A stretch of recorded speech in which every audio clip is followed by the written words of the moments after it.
ऐसे ये अवस्था किशोर अवस्था है, ब्रह्मचर्य पूर्ण जीवन, एकदम उछलता हुआ जीवन, तेज।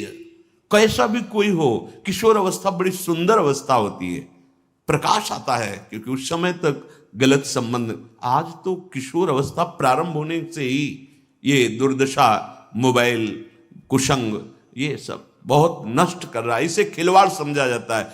और दुर्भाग्य की बात कि जो हमारे सलाहकार हैं वो उनको कहते हैं इससे रिलैक्स हो जाओगे।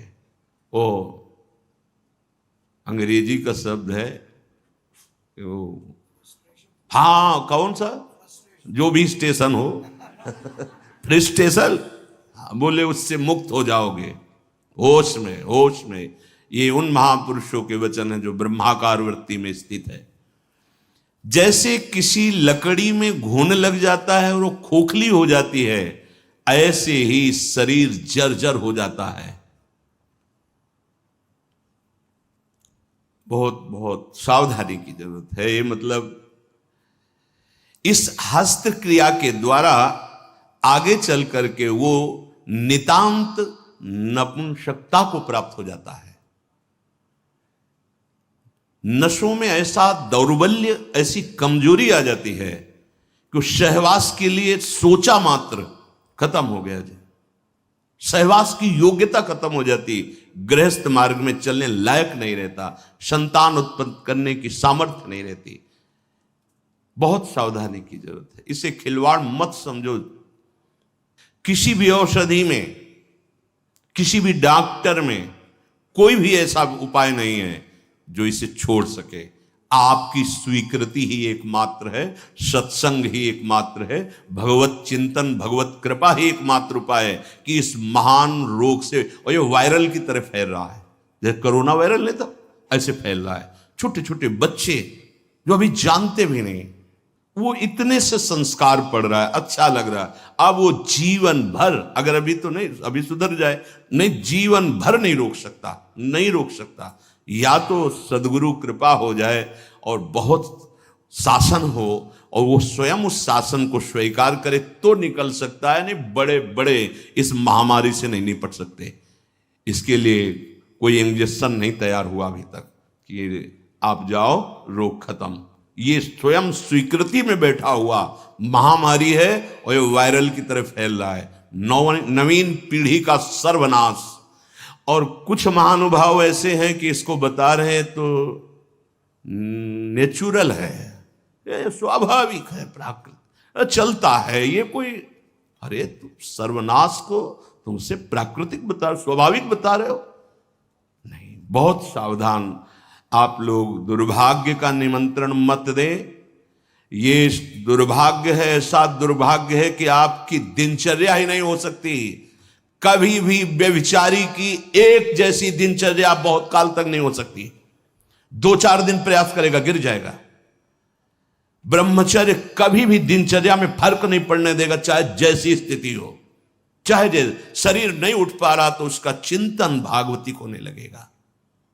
इसलिए सामान्यता, जिसे हम बहुत सरल समझ रहे, बहुत सुख समझ रहे, इसको आप सावधानी पूर्वक बहुत ध्यान दीजिए। बहुत ध्यान का इसलिए विषय है कि ये नींव है हमारे अध्यात्म की, हमारे परमार्थ की। शरीर के भीतर बताया था कल भी, एक मनोवाह नाम की नाड़ी है।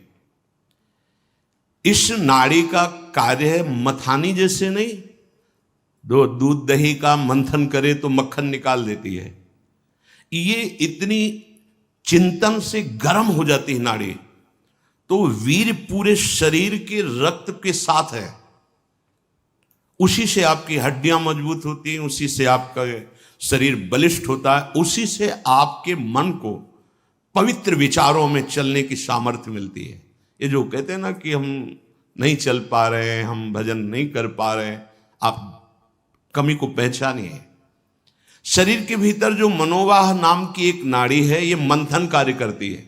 जे ही आप कामासक्त हुए, चिंतन किए, तो पूरे शरीर से, जैसे दही के मंथन से वो घृत निकाल ले, वैसे ये मनोवाह नाड़ी काम करती। वो पूरे शरीर की नस नाड़ियों से आपके जो वीर शक्ति उसको एकत्रित कर लेती है, चाहे शरीरधारी कोई भी हो, स्त्री हो पुरुष कोई भी हो, उसको एकत्रित कर लेती है।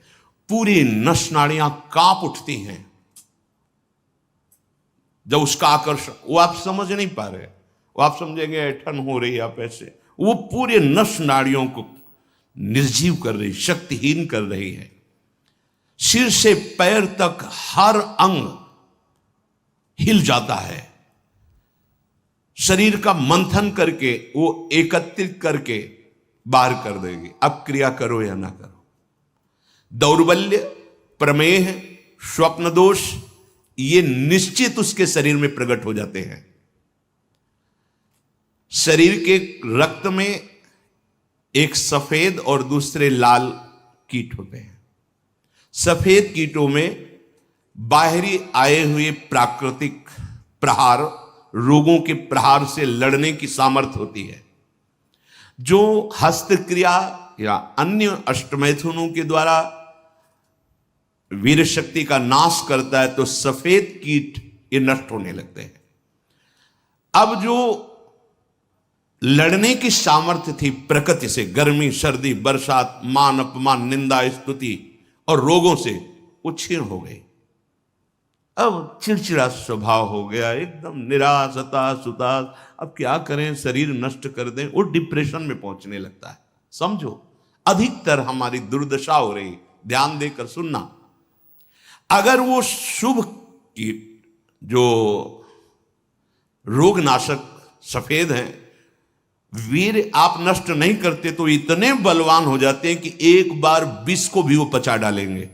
इतनी उसमें सामर्थ्य है, आपकी हानि नहीं होने देंगे। ज्यों ज्यों आप ये नीच चेष्टा करते हैं, त्यों त्यों ही ये जो आपको सबल बनाने वाले वो नष्ट होने लगते हैं और उसके कारण भयानक रोगों का सृजन होने लगता है। मनुष्य के शरीर में और दिमाग में और स्नायुओं पर ऐसा प्रभाव पड़ता है, आगे चलकर पक्षघात हो जाता है, ग्रंथिवात, जितने जोड़ों में दर्द, पागलपन या और रोगों की उत्पत्ति होने लगती है, क्योंकि वो जो लड़ने वाले कीट वो सब नष्ट हो जाते हैं। व्यभिचार सर्वथा निंदनीय है और सबसे महानिंदनीय है ये हस्त क्रिया, क्योंकि इसमें किसी दूसरे की जरूरत नहीं होती है। बहुत सावधान, बहुत नीच प्रवृत्ति है इसका। वायरल की तरह, जैसे वायरस होता है वो वायरल हो जाता है ना, ऐसे हो रहा है, ऐसे जिसको देखो सुख का साधन माने हुए है, नवीन अवस्था अपने को नष्ट कर रहे और प्रमाण उनको मिल जाता है ऐसे बहिर्मुख लोगों से, जो कहते हैं कि हाँ आपका हृदय ठीक रहेगा, आपका स्वास्थ्य ठीक रहेगा, आप दिमाग से एकदम शांत हो जाए। कैसा नीच उत्तर है, कैसा उपदेश है, नाश करने वाला। तस्मात् शास्त्रम प्रमाणम ते कार्या कार्यो व्यवस्थितो। आपने वेद पढ़ा है, आयुर्वेद? कौन सी डॉक्टरी ऐसी कहती कि ऐसा करने से आप स्वस्थ हो जाओगे? शास्त्र प्रमाणित, धर्म प्रमाणित उपदेश होना चाहिए। छोटे छोटे बच्चे, नवीन बच्चे जब ये सब पढ़ते हैं और ये सब सुनते हैं, धिक्कार है जीवन को, जो हमारे नवीन पीढ़ी को बर्बाद किया जा रहा है। ऐसे नाटक, सिनेमा, ऐसे उसमें जिसमें हमारी जो संयम की वृत्ति है वो सब नष्ट हो जाए। इस क्रिया के द्वारा सबसे पहला धक्का हृदय पर लगता है। इसका धक्का बार बार लगने से यक्षमा, हृदय रोग और स्मृति का नाश ये शुरू हो जाते हैं, जिसे राजक्षमा कहते हैं। यही रोग हुआ था विचित्र वीर को।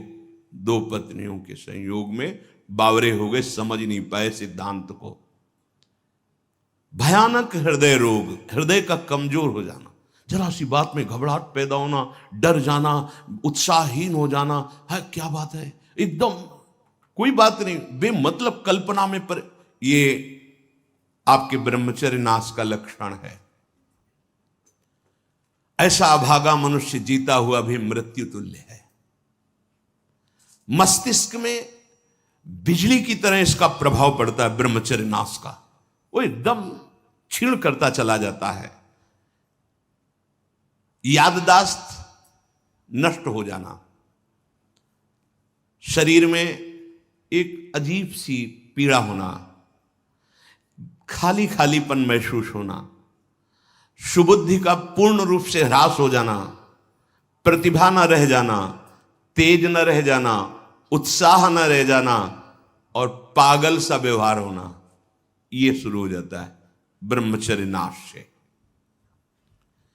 मस्तिष्क कमजोर होते ही आंखों की ज्योति लड़खड़ा जाती है।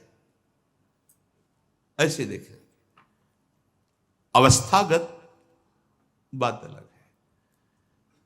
अभी ब्रह्मचर्य रह करके आप देखो, ये तो प्राकृतिक नेत्र हैं, आपके दिव्य नेत्र खुल जाएंगे। कान में सुनने की शक्ति, दांत के मसूड़ों का फूल करके दांतों को जो रोकने की शक्ति, शरीर की शक्ति, ये सब नष्ट हो जाती है, क्योंकि ब्रह्मचर्य ही सबका आधार है। बहुत जल्दी बाल झड़ना, बाल पकना, जैसे राजा के नष्ट होने पर संपूर्ण सेना बंदी बना ली जाती है,